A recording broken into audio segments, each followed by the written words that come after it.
आज Doubtnut app download करें। Doubtnut पर अपने सभी गणित, रसायन विज्ञान, भौतिक विज्ञान और जीव विज्ञान के डाउट्स का करो सफाया। बस प्रश्न की फोटो खींचो, एक ही प्रश्न को क्रॉप करो और तुरंत वीडियो सोल्यूशन पाओ। अभी डाउनलोड करें। हेलो स्टूडेंट्स, तो हमारे पास क्वेश्चन दे रखा है कि हमें सिद्ध करना है कि संबंध जो हमारा दे रखा है n क्रॉस n पे, मतलब natural number to natural number पे दे रखा है, एक r संबंध डिफाइन है such that A B relation C D जो आता है A D equals to B C. तो हमें इसको प्रूव करना है कि तुल्यता संबंध मतलब इक्विवेलेंस हमें प्रूव करना है कि ये एक रिलेशन इक्विवेलेंस रिलेशन है। ओके, इक्विवेलेंस रिलेशन हमें प्रूव करना है। तो इक्विवेलेंस रिलेशन प्रूव करने के लिए हमें 3 रिलेशन पहले प्रूव करने पड़ते हैं। कौन कौन से? एक होता है हमारा रिफ्लेक्सिव रिलेशन होना चाहिए, ठीक। एक हमारा सिमेट्रिक रिलेशन होना चाहिए, ठीक है। और एक ट्रांजिटिव होना चाहिए, ठीक। इसको मैं हिंदी में बताता हूँ क्या बोलते हैं। रिफ्लेक्सिव को बोलते हैं स्वतुल्य, ठीक है, स्वतुल्य, ठीक है।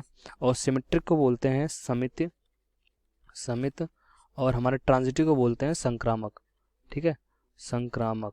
ये होते हैं हमारे पास संबंध, ठीक। अगर कोई संबंध, ये तीनों संबंध होते हैं, मतलब इन तीनों संबंध हो जाते हैं, तो वो संबंध तुल्यता संबंध होता है, एक इक्विवेलेंस रिलेशन होता है। तो अगर हमको इसको इक्विवेलेंस रिलेशन प्रूव करना है तो हमें प्रूव करना पड़ेगा कि ये रिलेशन रिफ्लेक्सिव भी है, सिमेट्रिक भी है और ट्रांजिटिव भी है। तो देखते हैं, पहले हम प्रूव करते हैं रिफ्लेक्सिव के लिए, ठीक है। तो रिफ्लेक्सिव के लिए हम प्रूव करने के लिए क्या कहते हैं, रिफ्लेक्सिव क्या कहता है कि ए रिलेशन मतलब ए कोई एलिमेंट उसमें रिलेशन में ऐसा होना चाहिए कि ए रिलेशन ए सेटिस्फाई होना चाहिए, ये कहता है, ठीक। अब यहाँ पे दो ऑपरेटर पे डिफाइन है, जैसे ए बी और सी डी पे। तो हम ले लेते हैं दो एलिमेंट, उठा लेते हैं A B relation A B निकालते हैं। ए रिलेशन ए मिलना चाहिए, ठीक है, A B relation A B निकालते हैं। तो ये क्या आ जाएगा, हमारे पास आएगा ए बी और बी ए। तो क्या ये सेटिस्फाई होता है, मतलब ए बी और बी ए आपस में बराबर होते हैं, मतलब होते हैं। तो ये सही हो गया, दैट मीन्स कि ये एक स्वतुल्य रिलेशन है, स्वतुल्य संबंध है, ठीक है। तो स्वतुल्य संबंध ने प्रूव कर दिया, रिफ्लेक्सिव है। अब सेकंड पे आते हैं, हम देखते हैं सिमेट्रिक के लिए, मतलब समित के लिए। तो सिमेट्रिक में क्या होता है कि अगर ए रिलेशन बी एग्जिस्ट कर रहा है तो बी रिलेशन ए भी एग्जिस्ट करना चाहिए, ये होता है क्या, सिमेट्रिक। तो हम इसको प्रूव करते हैं, देखते हैं कैसे करेंगे।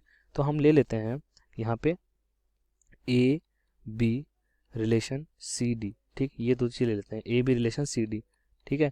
तो ये हो जाएगा हमारा ए डी बराबर बी सी, ये आ जाएगा, ठीक। इसको हम लिख सकते हैं डी ए बराबर सी बी लिखा जा सकता है, सी बी लिखा जा सकता है।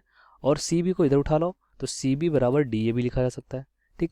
और अगर ये हो जाए तो इसको हम ऐसे लिख सकते हैं क्या, कि C D relation A B. जरा ध्यान से देखो, जब C D relation A B निकालेंगे तो हमारे पास क्या होगा, सी का मल्टीप्लाई बी से होगा, जो पहला एलिमेंट है दूसरे सेट के दूसरे एलिमेंट से मल्टीप्लाई हो रहा है, यही तो सेट डिफाइन कर रहा है। देखो यहाँ पे A B C D, A D से मल्टीप्लाई हो रहा है, बी सी से मल्टीप्लाई हो रहा है, ठीक है। तो ऐसे सी बी से मल्टीप्लाई होके बराबर होगा डी ए से मल्टीप्लाई, वही लिखा है यहाँ पे, वो हमने प्रूव कर दिया यहाँ से लेके आके, ठीक। यहाँ से यहाँ है, यहाँ से यहाँ है, दैट मीन्स ये भी ट्रू है। इसका मतलब क्या है, इसका मतलब ये रिलेशन कैसा है, सिमेट्रिक रिलेशन है, एक समित रिलेशन है, समित संबंध है, ठीक है। तो दो चीज़ें हम प्रूव कर चुके हैं, एक रिफ्लेक्सिव एंड एक सिमेट्रिक। अब तीसरी चीज़ हमारी बाकी है, कौन सा प्रूव करना, ट्रांजिटिव।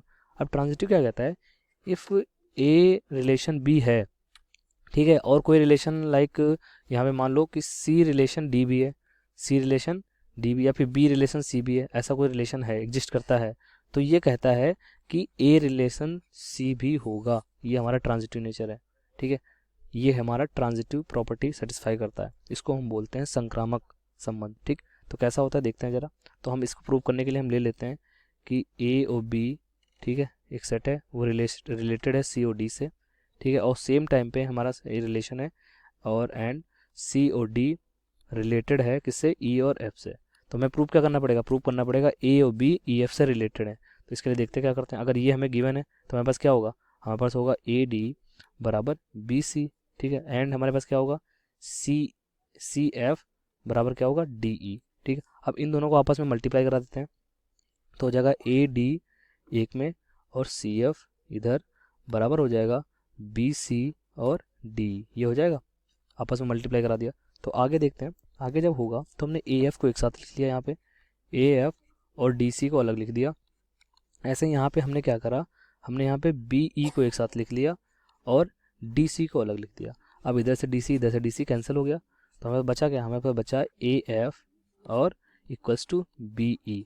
तो इसको अगर ध्यान से देखो तो इसको ऐसे लिख सकते हैं क्या, A B relation E F, कैसे देखो, अब इसमें क्या होता है, पहला एलिमेंट दूसरे एलिमेंट से मल्टीप्लाई करेगा दूसरे सेट के, तो ए एफ आएगा और बी ई आएगा, वही यहाँ पे लिखा हुआ है। तो मतलब हमने जो संबंध दे रखा था हमने तीनों प्रूव कर दिया कि ये संबंध स्वतुल्य भी है, समित भी है और संक्रामक भी है। दैट मीन्स कि जो गिवन रिलेशन आर है, जो हमारा आर है किसके ऊपर, एन क्रॉस एन के ऊपर, वो हमारा एक तुल्यता संबंध होगा, एक तुल्यता संबंध होगा। यही हमें प्रूव करना था, ठीक है, संबंध होगा, ये हमें प्रूव करना था। मतलब एक इक्विवेलेंस रिलेशन हमें प्रूव करना था, वो हमने प्रूव कर दिया। ओके, तो कभी भी इक्विवेलेंस रिलेशन प्रूव करने वाले क्वेश्चन आएंगे तो हमें इनको तीनों को प्रूव करना पड़ेगा कि रिफ्लेक्सिव भी है, सिमेट्रिक भी है और ट्रांजिटिव भी है। Okay, thank you. कक्षा 6वीं से 12वीं से लेकर नीट, IIT, JEE वो एडवांस के लेवल तक 1 करोड़ से ज़्यादा छात्रों का भरोसा। आज ही डाउनलोड करें डाउटनेट ऐप या व्हाट्सएप करें अपने सारे डाउट्स 8400 400 400 पर।